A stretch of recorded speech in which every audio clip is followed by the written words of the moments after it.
السلام علیکم ورحمۃ اللہ وبرکاتہ۔ بسم اللہ الرحمن الرحیم۔ دوستوں، اولاد کی تربیت کا سلسلہ آگے بڑھاتے ہیں، لیکن اس بار ہم ایک اور اہم پہلو پر گفتگو کریں گے۔ وہ ہے رشتہ اور شفقت کا طریقہ جو نبی کریم صلی اللہ علیہ وسلم نے اپنے اصحاب کے ساتھ اختیار کیا۔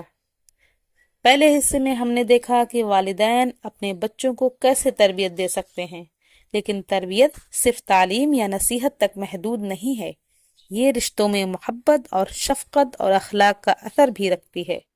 رسول اللہ صلی اللہ علیہ وسلم کی زندگی سے ہم سیکھتے ہیں کہ انہوں نے کیسے بچوں کے ساتھ نرمی اور محبت کا برتاؤ کیا۔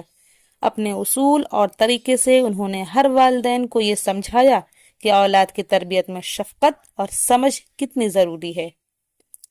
اس ویڈیو میں ہم کچھ ایسے ہی واقعات اور اصولوں پر بات کریں گے جو ہمارے لیے رہنمائی ہیں، تو ضرور آخر تک ساتھ رہیے تاکہ آپ بھی اپنے بچوں کے ساتھ وہ رشتہ قائم کر سکیں جو ان کی تربیت میں مددگار ثابت ہو۔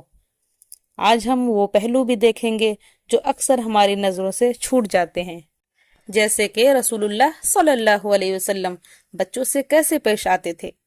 ہم سوچتے ہیں کہ صرف سکھانے سے فرق پڑے گا، لیکن اصل میں بچوں کے دلوں میں عزت اور پیار سے وہ باتیں ڈالنی ہیں جس سے وہ انہیں زندگی بھر یاد رکھیں۔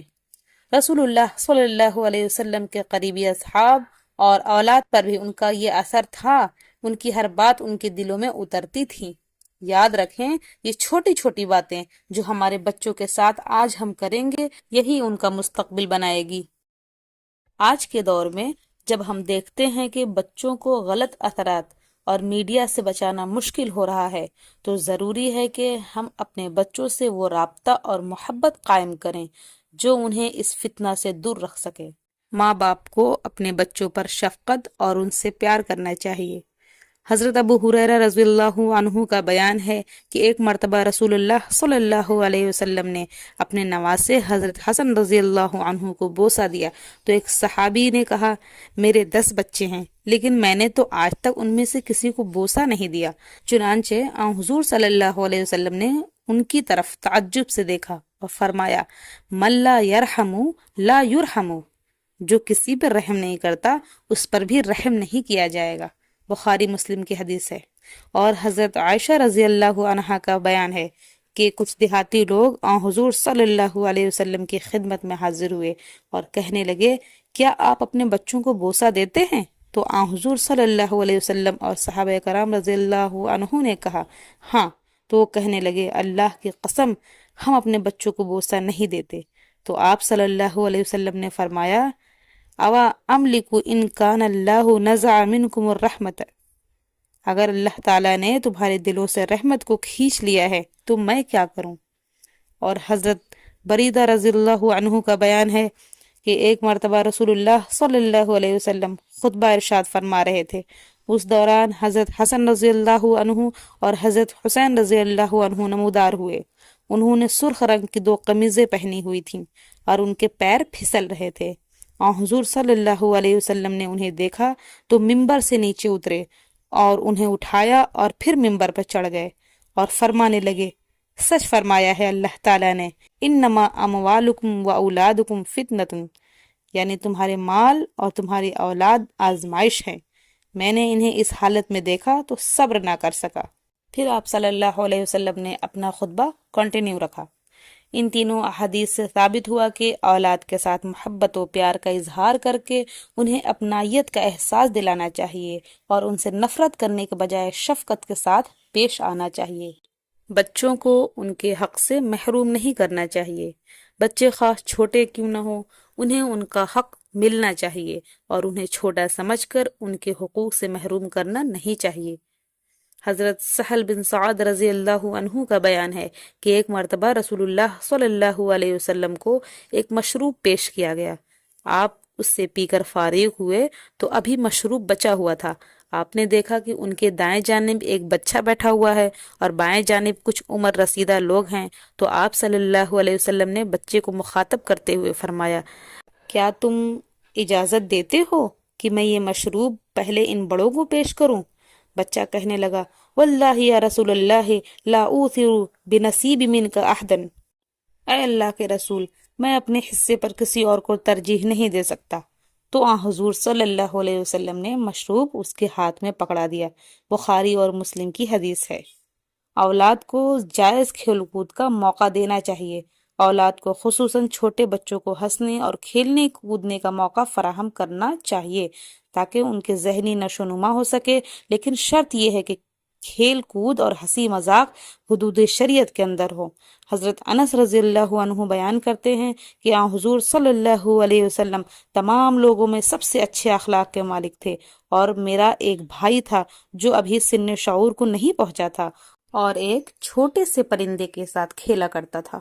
وہ جب آن حضور صلی اللہ علیہ وسلم کے سامنے آتا تو آپ صلی اللہ علیہ وسلم اس سے ازراہ مزاح کہا کرتے تھے، یا ابا عمیر ما فعل النغیر، اے ابو عمیر وہ چھوٹے پرندے کا کیا بنا؟ یہ بھی بخاری اور مسلم کی حدیث ہے۔ اللہ تعالیٰ نے رسول اللہ صلی اللہ علیہ وسلم کو معاشرے کے ہر فرد کے لیے معلم بنا کر مبعوث فرمایا، چنانچہ آپ چھوٹوں بڑوں کو دین کی تعلیمات سے آگاہ کیا کرتے تھے۔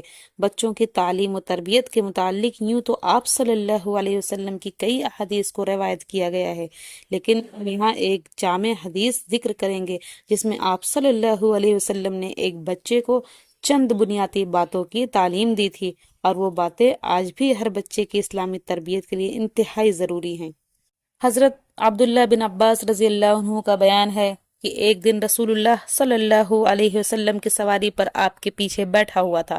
آپ صلی اللہ علیہ وسلم نے مجھے مخاطب کرتے ہوئے فرمایا کہ اے بچے، میں تمہیں آج نفع بخش باتیں نہ بتاؤں جن کے ذریعے اللہ تعالیٰ تمہاری نفع پہنچائے گا؟ میں نے کہا کیوں نہیں؟ تو آپ صلی اللہ علیہ وسلم نے فرمایا، تم اللہ کے دین کی حفاظت کرنا، اس کے احکام پر عمل کرنا، اور جن کاموں سے اس نے منع کیا ہے ان سے بچنا۔ اس طرح اللہ تعالیٰ تمہاری حفاظت کرے گا، اور تم اللہ تعالیٰ کے حدود سے تجاوز نہ کرنا، اللہ تعالیٰ تمہاری مدد کرے گا۔ اور تم جب بھی مانگنا چاہو تو صرف اللہ تعالیٰ سے مانگنا، اور جب بھی تمہیں مدد کی ضرورت ہو تو صرف اللہ تعالیٰ سے مدد مانگنا۔ اور اس بات پر اچھی طرح یقین کر لو کہ اگر تمام لوگ مل کر بھی تمہیں نفع پہنچانا چاہیں تو وہ تمہیں محض اتنا نفع پہنچا سکیں گے جتنا اللہ تعالیٰ نے تمہارے حق میں لکھ رکھا ہے، اور اگر وہ سب کے سب مل کر تمہیں نقصان پہنچانا چاہیں تو وہ ایسا نہیں کر سکتے۔ ہاں، اللہ تعالیٰ نے جو تیرا نقصان لکھ رکھا ہے وہ تو ہو کر رہے گا۔ قلم اٹھا لیے گئے ہیں اور صحیفے خشک ہو چکے ہیں، یعنی تقدیریں لکھی جا چکی ہیں۔ خوشحالی کے ایام میں اللہ تعالیٰ کے اور لوگوں کے حقوق ادا کرنا، تنگی کے ایام میں اللہ تعالیٰ تمہاری مدد کرے گا۔ اور اس بات کو بھی اچھی طرح یاد کر لو کہ اللہ تعالیٰ تجھ سے جو چیز روک لے وہ تجھے ہرگز نہیں مل سکتی، اور اللہ تعالیٰ تجھے جو چیز عطا کرنا چاہے اسے کوئی بھی تجھ سے روک نہیں سکتا۔ اور یہ بھی جان لو کہ مدد صبر کے ساتھ آتی ہے، اور ہر پریشانی کے بعد خوشحالی یقینی ہے، اور ہر تنگی آسانی اور آسودگی کو لاتی ہے۔ یہ 10 نصیحتیں بچوں اور بڑوں سب کے لیے انمول موتی ہیں، لہٰذا سب کو ان پر عمل کرنا چاہیے، اور خصوصاً بچوں کو تو یہ باتیں خوب یاد کرانی چاہیے۔ اپنی اولاد کو بچپن سے ہی ادب سکھلاؤ تاکہ وہ بڑے ہو کر وہ تمہاری آنکھوں کی ٹھنڈک بنے، اور بچپن میں ادب سکھانا ایسے ہے جیسے پتھر پر نقش ہو۔ معزز سامعین، مجھے امید ہے کہ آپ سب نے اس ویڈیو سے کچھ نہ کچھ سیکھا ضرور ہوگا، جو آپ کے اور آپ کے بچے کے درمیان کے رشتے کو مزید مضبوط کرے گا۔ بچوں کو محبت اور اچھی تربیت دینا آج کے دور میں ہماری سب سے بڑی ذمہ داری ہے۔ اپنے گھر میں ان باتوں کو اپنا کر دیکھیں اور ان کا اثر دیکھیں۔ اگر آپ کو یہ ویڈیو پسند آئے تو اسے شیئر کریں تاکہ دوسرے لوگ بھی اپنی اولاد کی بہترین تربیت میں مدد لے سکیں۔ آخر میں اللہ تعالیٰ سے دعا ہے کہ وہ ہمیں ہمارے بچوں کی اسلامی تربیت کرنے کی توفیق عطا فرمائے اور انہیں اپنے راستے پر قائم رکھے، آمین۔ جزاک اللہ خیر۔ آپ کا وقت دینے کے لیے شکریہ۔ ملتے ہیں اگلے ویڈیو میں۔ السلام علیکم ورحمۃ اللہ وبرکاتہ۔